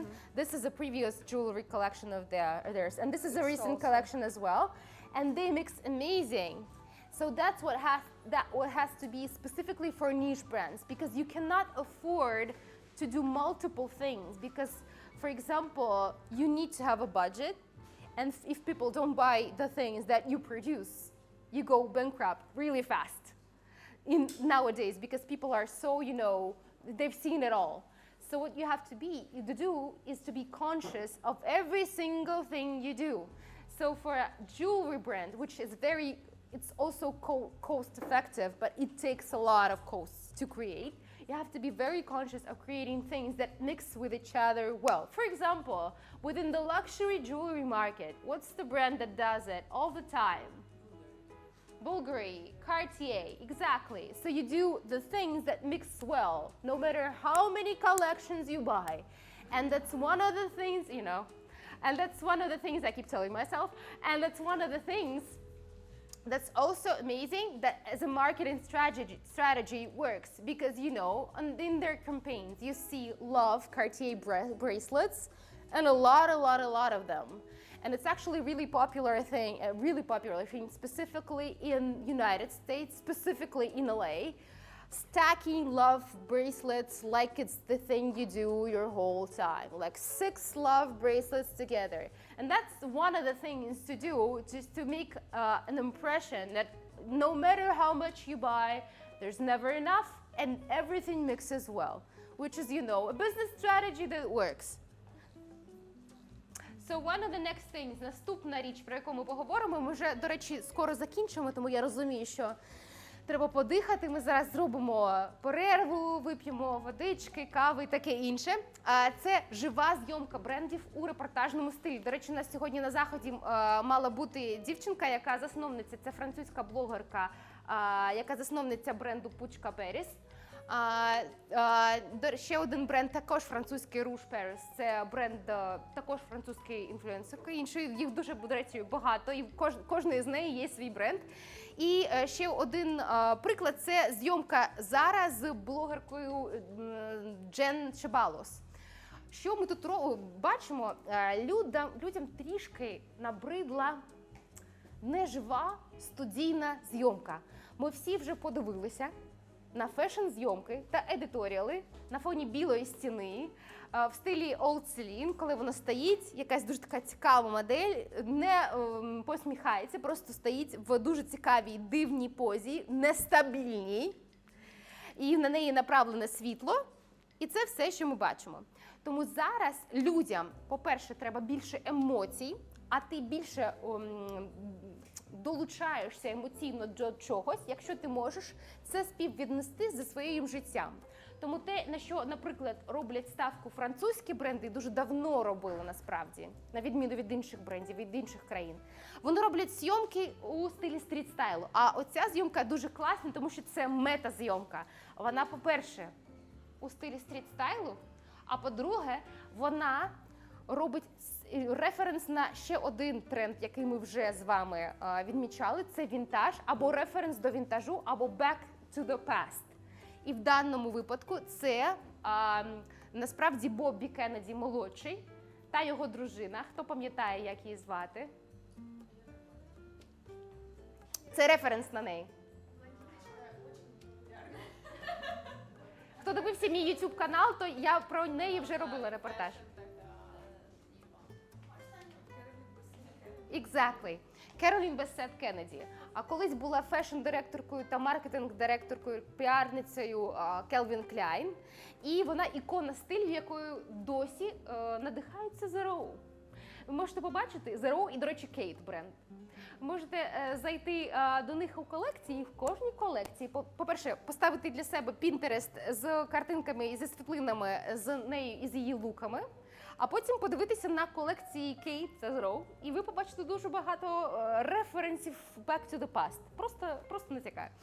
А це буквальна репродукція їх стріт-стайл, ну не те, щоб стріт-стайл, а репортажної зйомки. Вони просто вигулювали свою собаку, і їх фотографували дуже багато, тому що вони були тою it couple, яку тоді, у 90-х, фотографували, тому що він з президентської сім'ї, а вона відома фешн-інфлюенсерка та світська львиця того часу, левиця. Тому те, на що треба і можна робити ставку зараз, це саме особливо для нішевих брендів, тому що ми з вами вже зрозуміли, що нішевих брендів дуже важливо робити ставку на те, що точно виграє найбільші карти.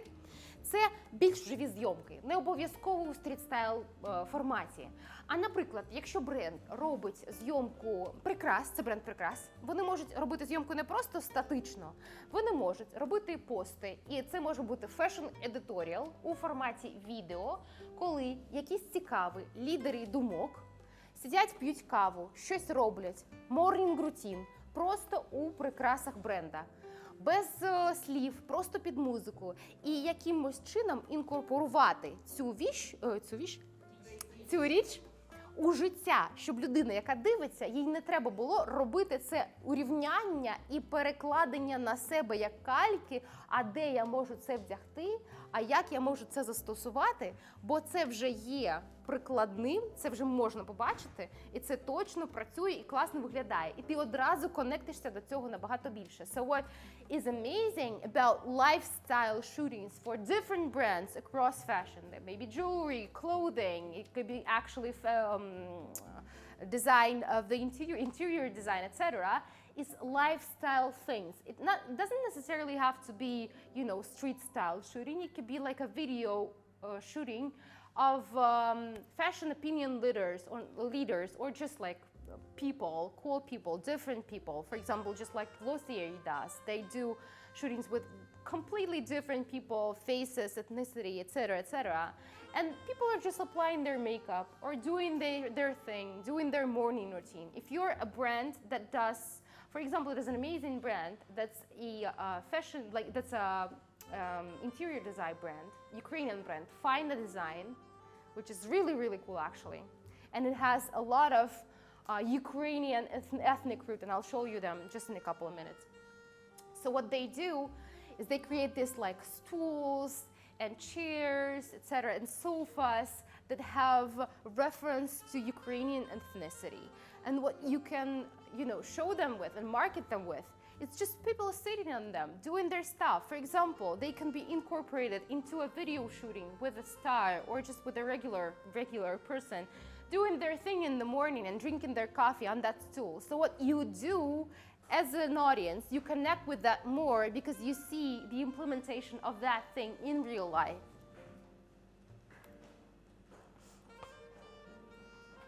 One more thing is shifting between fashion and interior design and collaborations in that regard. So people in fashion do something for the interior design, which we've talked about before.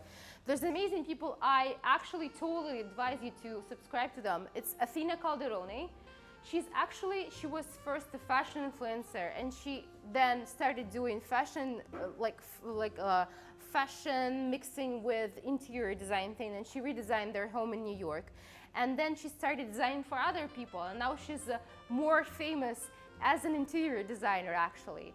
But what you can see on her Instagram, for example, is a mix of these two that works really, really well for both. So she has, as a fashion influencer, she has collaborations with Kate brand and Luisa Viaroma, etc., etc. But also she does collaborations for fashion design brands and creating like a collection of small stools for your bathroom made of a special wood that's 100 years old, etc.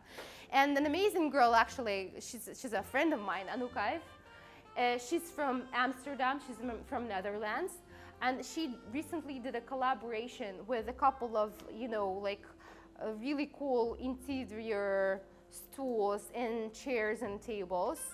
And she also does a lot of ceramics. She did that, and it sold out immediately because it's really cool and it gives a new face to a brand. For example, if you're an interior brand, what you can do is invite a very cool person from fashion to design something, which Gucci has been doing for a lot of time.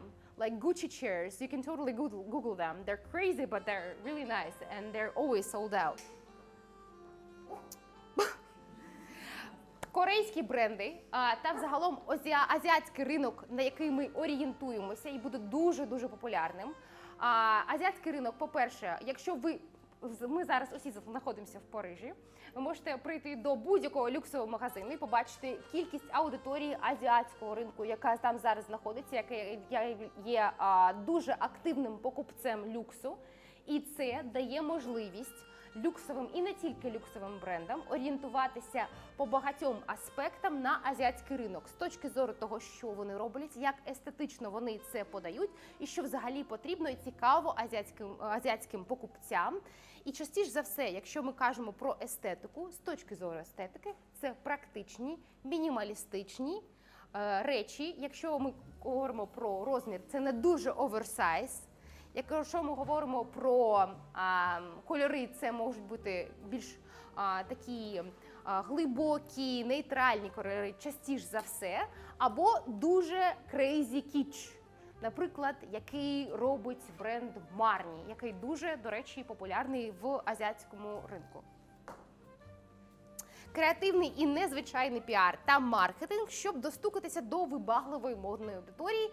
На цьому зупинятися не будемо, це просто епатаж, який зараз можна і треба використовувати. So something really unexpected, crazy cool, that could be used for marketing from brands such as Gucci, Balenciaga, again, from the same Kering group, which is, not a coincidence.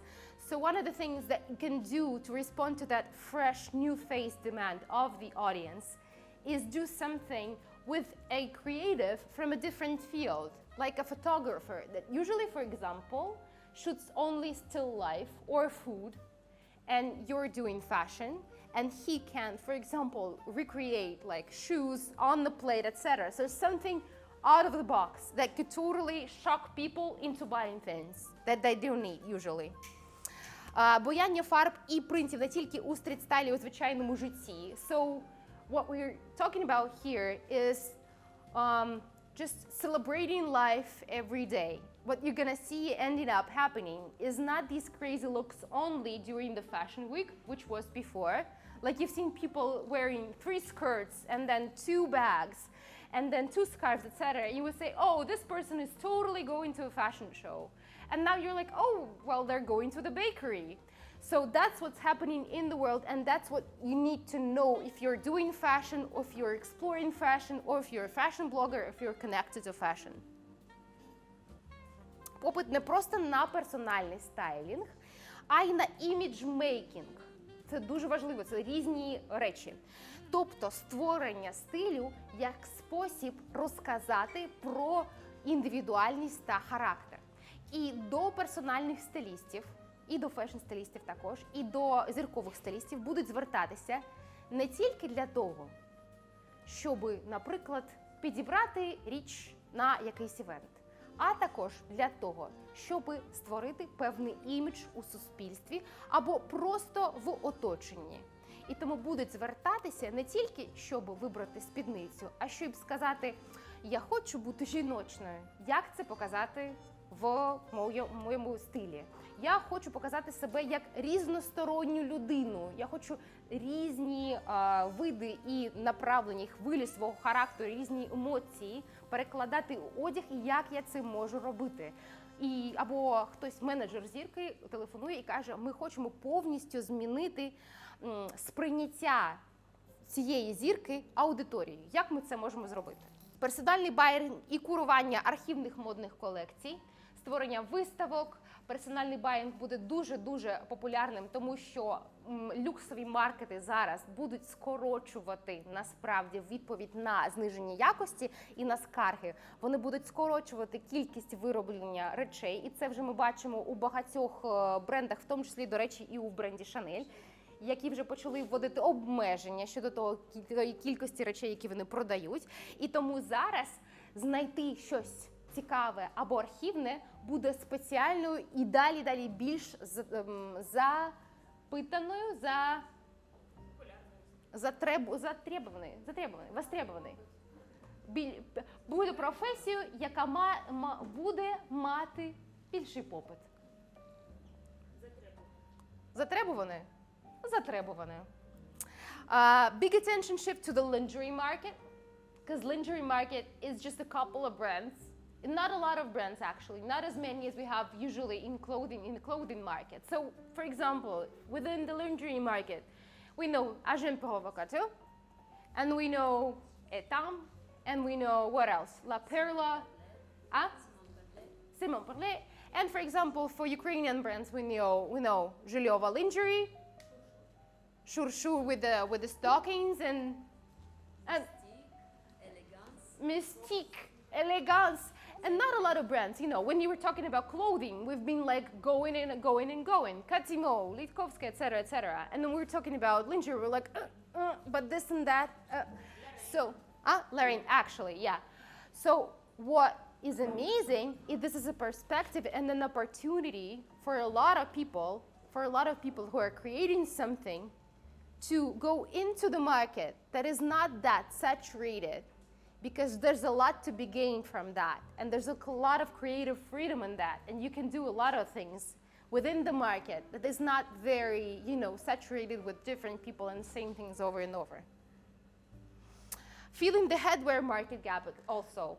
So for headwear, we know Ruslan Baginsky from Ukrainian brands, we know Gunya, Shmilov hats, yeah, but not a lot of them, right? So in the millinery market, you can also do a lot. So when you have a creative genius and you are thinking of the ways to implement that, якщо ви думаєте, куди направити свою креативну енергію і хочете саме у модному направленні її розвивати, спрямувати, що ви можете зробити? Вам же не обов'язково створювати саме речі, сукні.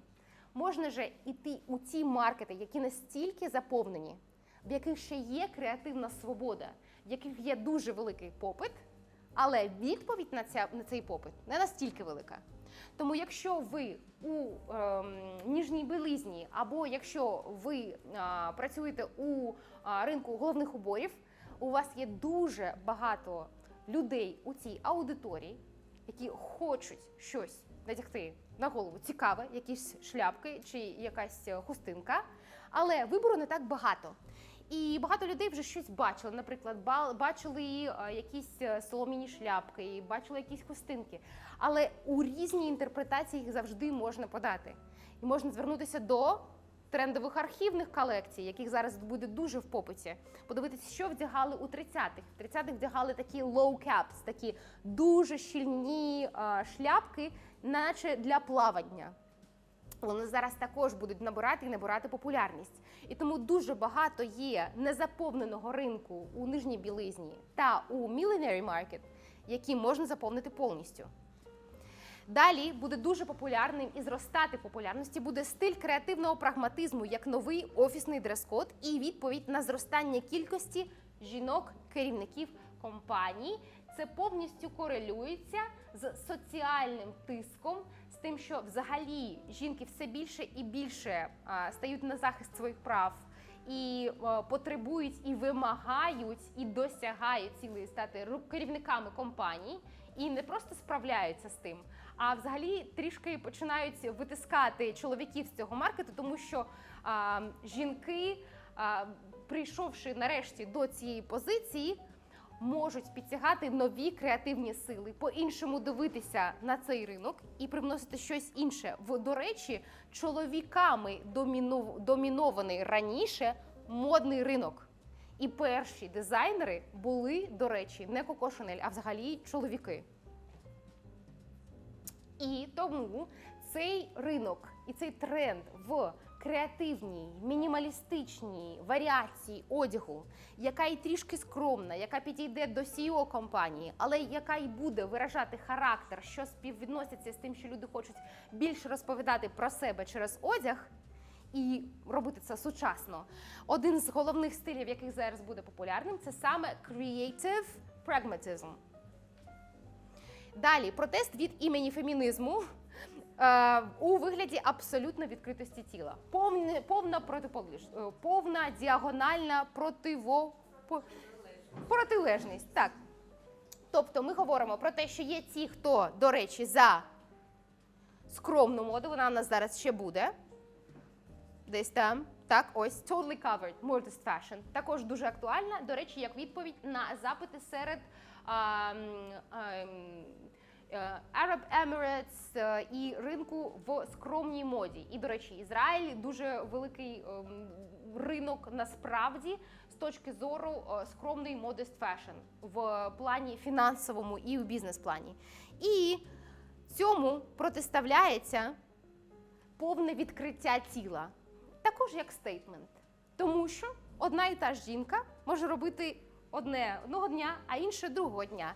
І ніхто не має права диктувати, чи вона вдягається скромно, чи вона повністю, або частково оголюється. Тому запит і на ту естетику, і на іншу естетику буде дуже великим. І саме на такі екстремально протилежні частини. Тобто ви можете побачити в цьому році, наступному році дуже багато компаній модних і люксових брендів, дуже великих, з такими полярними настроями. Домашній одяг як наслідок впливу пандемії, і він залишиться взагалі з нами не пандемія, я сподіваюся, але домашній одяг на кожен день – це буде річ, яка з нами залишиться вже назавжди. Тому що коли ти отримав комфорт, а людина дуже швидко звикає до класного, вона його не відпускає. Тому що якщо ти вже звик вдягати піжаму чи, не знаю, якимось пір'ям і з підборами, або просто піжаму на вулицю сходити у кав'ярню, то навпаки вдягатися вже не дуже хочеться.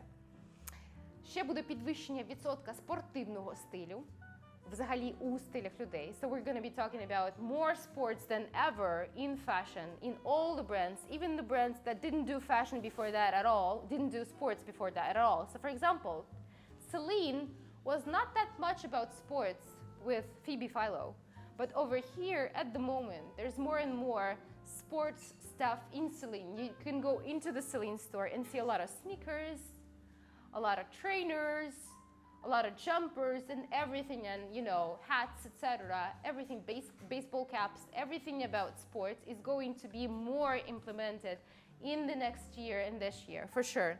Because it's about comfortable things, and comfortable things people get used to, and once you get used to something, you don't give this up usually, if you don't have to. And also, one of the last things we'll talk about is maternity clothing. It's going to be more and more popular. And one of the things that's driving people to do that, and brands to do that, is also celebrities. And for example, yeah, pregnant Rihanna, that's become a fashion icon once again, as if she wasn't a fashion icon before that, but she's a fashion icon now, again, being pregnant. And you know, celebrities are also adding that social and media presence for brands to notice. And once they see that market, once you see how much photos of pregnant Rihanna you see in media, you're like, aha, so maybe people want that. Maybe pregnant women are still, you know, willing to be, you know, sexy, cool, wear heels, or not heels, but just like, you know, wear bare belly and not just cover up all the time. And then brands respond to that demand by creating something more stylish. So you'll see more, for sure, just mark my words, pregnancy and maternity clothing within usual brands. I wouldn't be surprised, for example, if Saint Laurent would come up with something regarding maternity clothing in the next year and a half, for sure. Coperni is doing that already, so, you know, just mark my words. So I think I'm almost sure that's it. We've been talking about size inclusive brands, so we've talked about that. So that's it for our masterclass.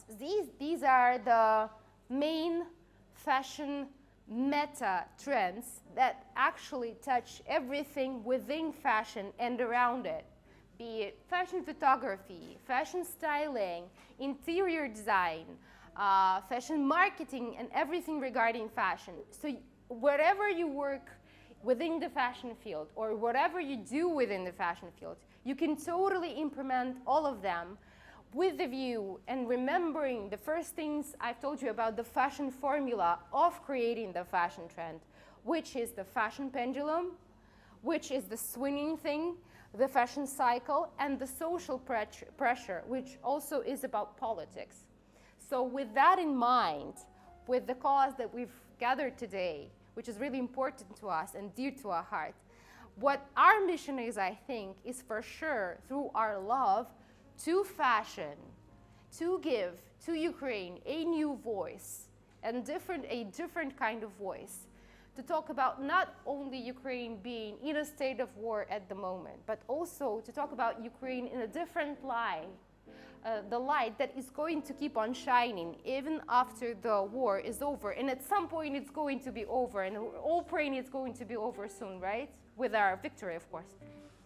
And the thing we need to do is to keep remembering, because people in Europe and around the world, what I keep hearing now is that people are kind of tired of hearing about Ukraine, and they're tired of these negative news. So if you're not Ukrainian, it doesn't touch you that much, or not that close to you. So what we need to keep doing is to keep showing people Ukraine in a different light, and reminding them about Ukraine within the association, that Ukraine is not only a country in a state of war, but a country with all these fashion trends and all the amazing people and all the talents that keep on shining. Дуже дякую вам за участь у цьому майстер-класі. Я сподіваюся, що вдалося доповісти вам про найцікавіші тренди цього року і наступного року. І взагалі зрозуміло, що ми сьогодні зібралися і ми посміхаємося, але кожна ця посмішка коштує дуже багато для кожного з нас, це зрозуміло. І ми цінуємо момент. Ми зараз тут не просто так, ми для того, щоб допомогти нашій країні. І я, по-перше, дуже дякую кожному з вас, хто прийшов і зробив пожертвування до фонду, які будуть направлені половина в ЗСУ, половина до волонтерської організації «Зграя», які розповсюджують це і до ЗСУ також, а також літнім людям, і стареньким, і людям немічним.